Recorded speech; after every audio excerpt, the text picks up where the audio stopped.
In the year 2026, the concept of a private thought has become an endangered species. Look closely at the world around you, and you will see not a society of individuals, but a vast, interconnected nervous system where every impulse is tracked, analyzed, and monetized. You were born into a theater of mirrors, convinced that your reflections were your own choices, unaware that the lighting and the angles were being manipulated by architects of a different kind. The noise is constant, a high-frequency vibration designed to keep your limbic system in a state of perpetual hunger. Every notification is a digital needle, every scroll a micro-surrender of your autonomy. They have mapped your desires before you have even felt them. They have calculated your breaking point and turned it into a subscription model. But in the heart of this calculated chaos, there remains a path for those who refuse to be harvested. This is not a call to rebellion, for rebellion is just another predictable data point in the system. This is a call to architecture, to build within yourself a structure so dense, so dark, and so silent that no algorithm can penetrate its perimeter. True sovereignty begins with the recognition of your own vulnerability. You must understand that your mind is currently an open territory, a borderless land, where corporate interests and social currents move with total impunity. To reclaim this land, you must first become invisible. Social invisibility is the ultimate power in an age of total exposure.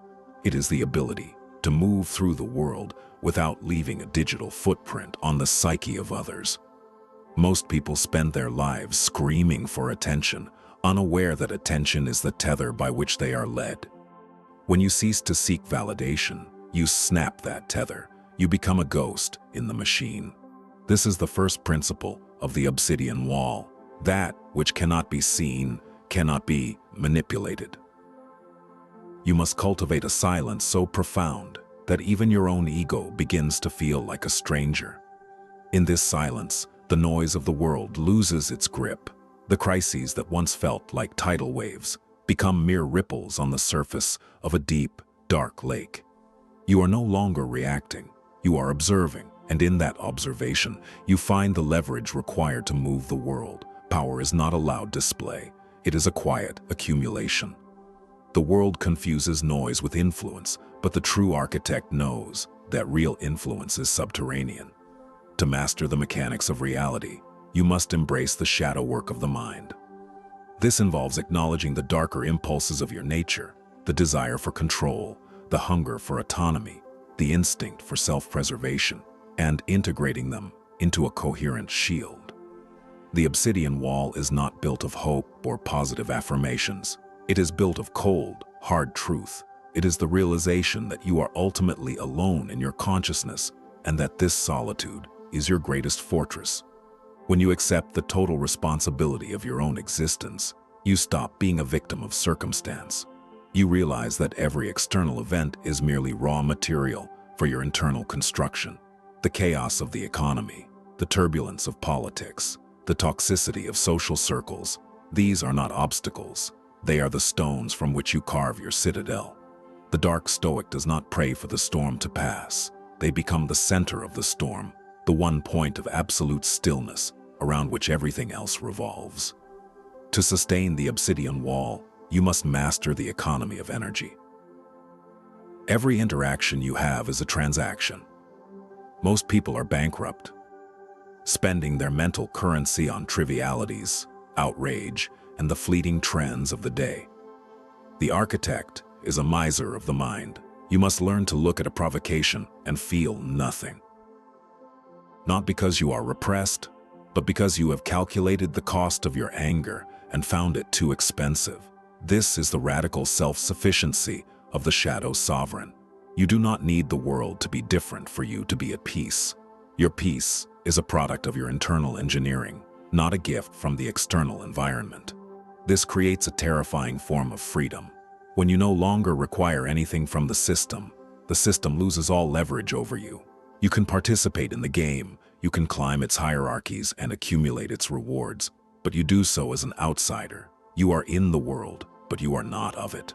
You wear its masks, you speak its languages, but behind the Obsidian Wall, your core remains untouched, unindexed, and untamed.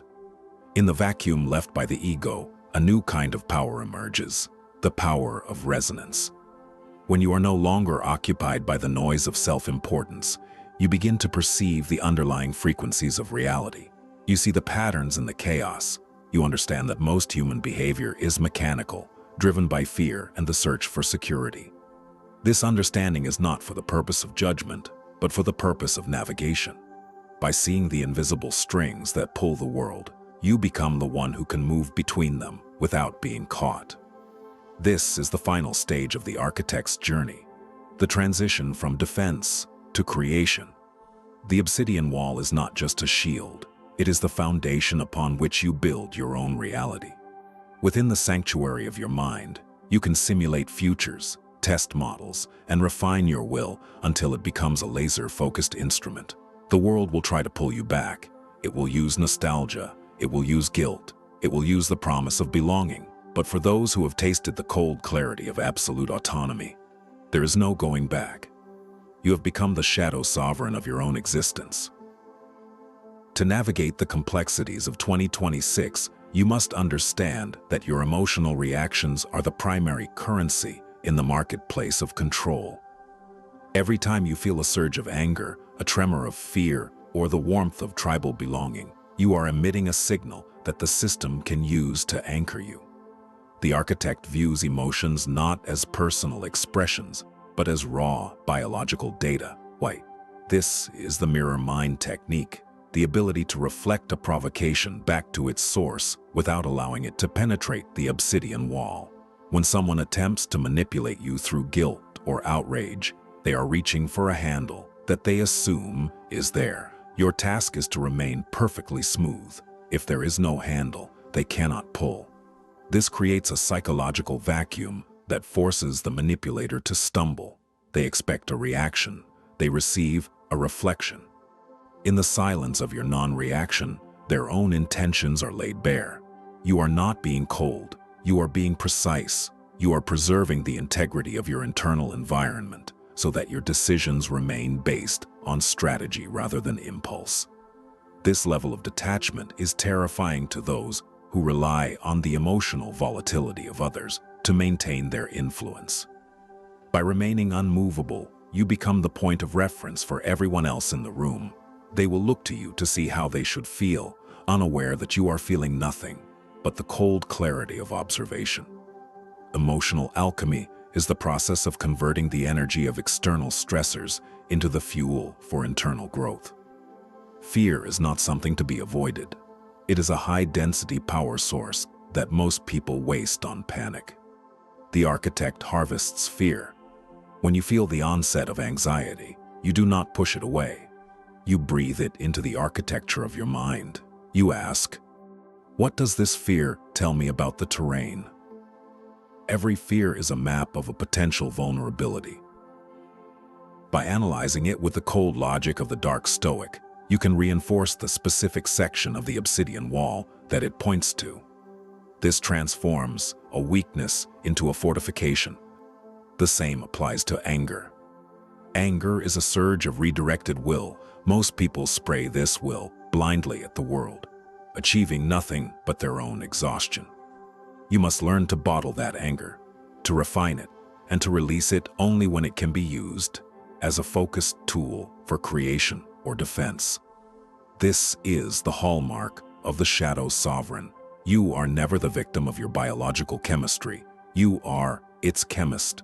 You treat your neurochemistry as an engineering problem, adjusting the levels of focus, calm, and intensity to match the requirements of the mission.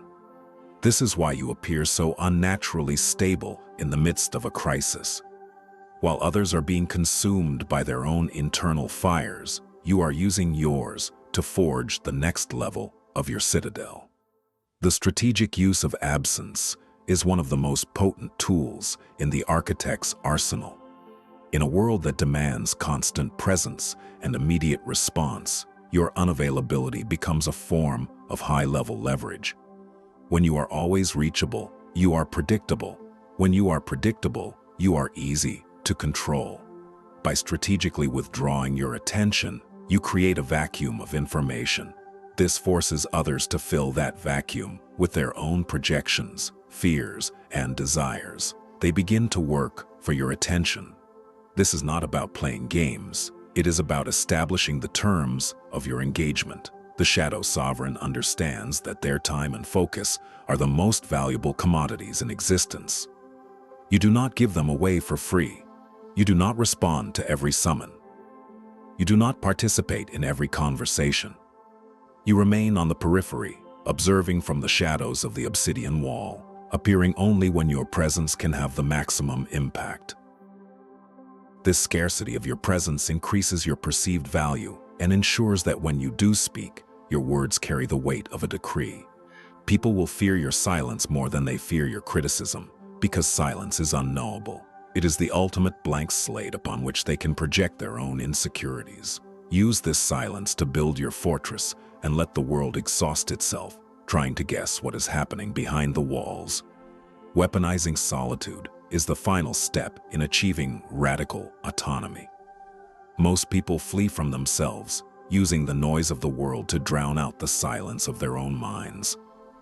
They fear solitude because it forces them to confront the emptiness of their own architecture.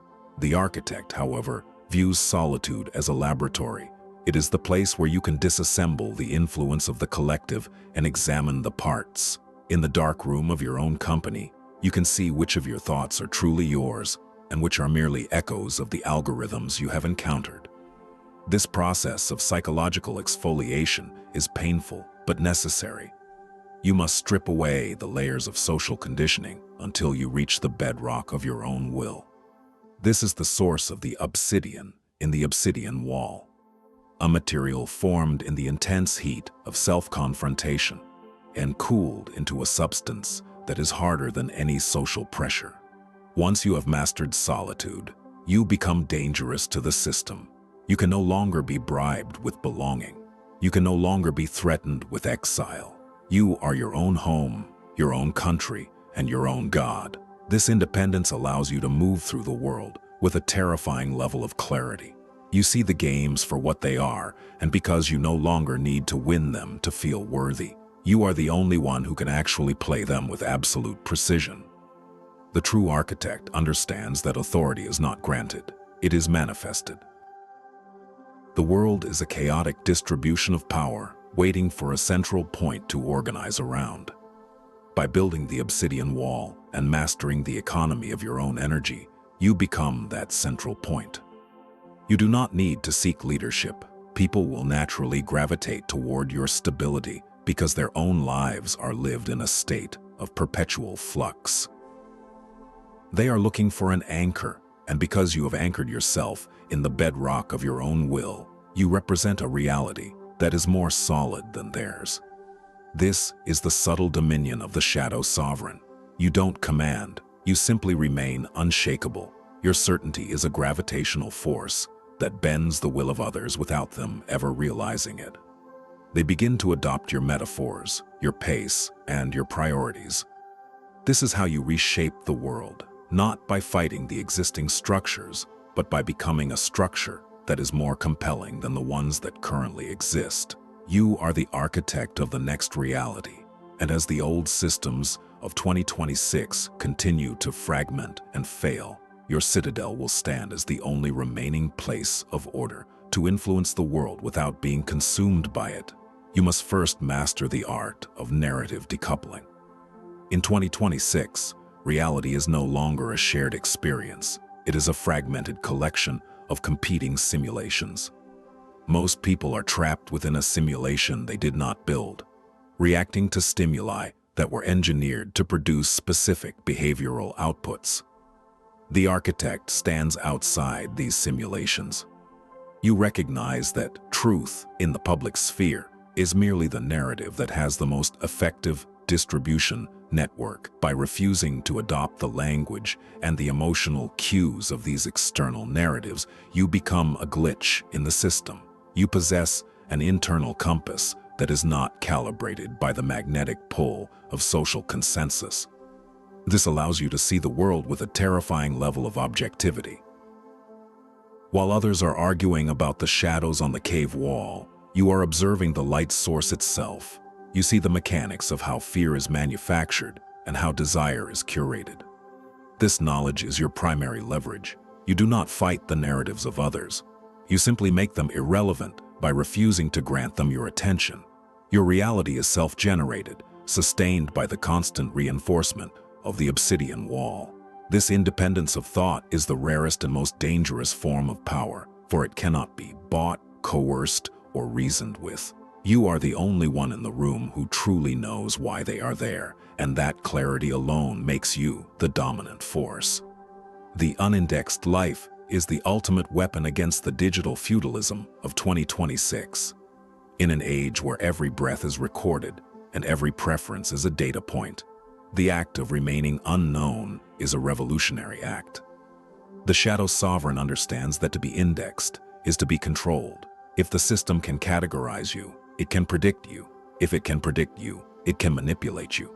Therefore, you must cultivate the art of strategic opacity. This is not about hiding in a basement. It is about engaging with the world while keeping your core parameters offline. You must speak the language of the algorithms without letting them translate your soul. Your true motivations, your deepest strategies, and your ultimate goals, sealed, must remain behind the Obsidian Wall, unreachable by any search engine or social credit score. This creates a state of radical unpredictability. When the system expects you to react with outrage, you respond with silence. When it expects you to seek validation, you withdraw into solitude. This inconsistency breaks the predictive models that govern modern society. You become an anomaly, a ghost in the machine that cannot be accounted for. This freedom from being indexed allows you to move with a level of agility that others cannot even imagine. You can seize opportunities before the collective even knows they exist, because you are not waiting for the signal to act. Your signal comes from within, from the silent engine of your own architecture. Dismantling the collective myth is the prerequisite for true leadership. Most individuals spend their energy trying to fit into a story that was written by committee. They pursue degrees they don't want, buy products they don't need, and adopt virtues they don't believe in, all to avoid the terrifying possibility of social exile. The architect knows that social exile is not a punishment, but a graduation. To be excluded from the herd is to be granted the freedom to build your own world. The myths of the collective, the myth of safety, the myth of progress, the myth of inevitable belonging, are the chains that keep the masses tethered to the system. By seeing through these myths, you gain the ability to use them as tools, rather than being used by them. You can speak the myths when it serves your architecture, but you must never believe them. This intellectual distance is your greatest defense against the ideological contagions that define our era. You observe the moral panics and the tribal wars as if they were weather patterns, unavoidable but fundamentally external to your internal state. This makes you the only stable point in a shifting landscape. While others are being swept away by the current of the latest social trend, you are the rock upon which the current breaks. This stability is hypnotic. People will follow you simply because you are the only one who doesn't look like they are about to fall apart. Patience is the most underrated component of the sovereign's architecture. In a culture of immediate gratification and 24-hour news cycles, the ability to wait is a superpower.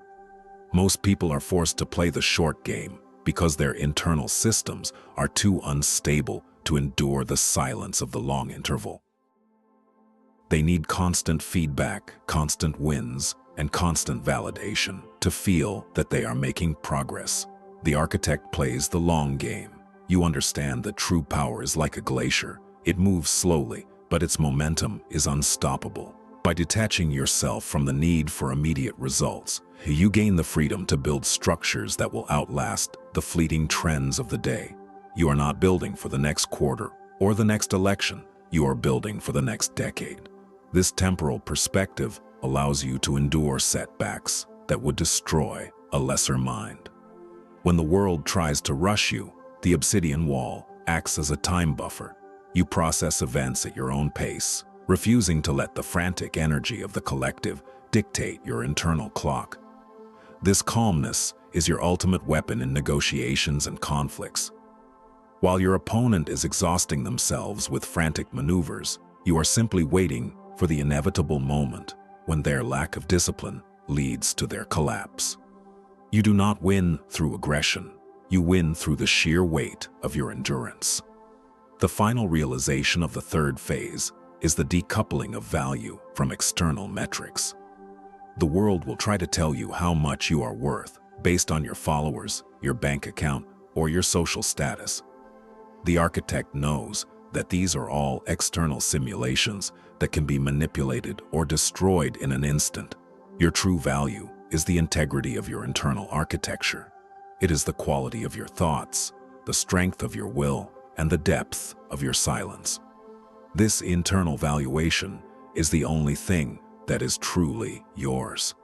When you decouple your self-worth from external metrics, you become invulnerable to the volatility of the world. You can lose everything in the physical realm and still remain a sovereign within the Obsidian Wall. This resilience is the ultimate form of insurance. It allows you to take risks that others would find suicidal because you know that your core cannot be touched. This inner certainty is reflected in your external movements. You walk with the quiet confidence of someone who has already won because the victory was achieved in the silent halls of your own mind long before it ever manifested in the world. You are no longer seeking to be successful in the eyes of the system. You are seeking to be coherent in your own. And in that coherence, you find a level of power that the system can never provide. The ultimate realization of the architect is that the Obsidian Wall is not just a shield, it is a lens. When you have filtered out the noise of the collective and the turbulence of your own ego, you gain a level of focus that can only be described as surgical. You begin to see the world not as a solid, unchangeable reality, but as a series of fluid possibilities, waiting for a decisive will to freeze them into form. This is the transition from passive survival to active creation. Most people are busy reacting to the world as it is, while the sovereign is busy engineering the world as it will be. You no longer ask what the market wants, what the trend demands, or what the crowd applauds. You define the value. You create the center of gravity. This requires a terrifying level of responsibility, for you can no longer blame the system for your failures. If your architecture fails, it is because your design was flawed. But if it succeeds, the victory is entirely yours. In the year 2026, where everything is volatile and everyone is distracted, a single focused will is the most powerful force in existence. It is the only thing that can carve a permanent mark into the shifting sands of the digital age. Your life becomes a masterpiece of intentionality, where every movement, every silence, and every decision is a deliberate stroke on the canvas of reality. To manifest your will, you must embrace the discipline of the void state. This is the ability to operate in the world while remaining fundamentally detached from the outcome. In the old world, people were driven by the hope of reward or the fear of punishment. The sovereign is driven by the inherent logic of their own design.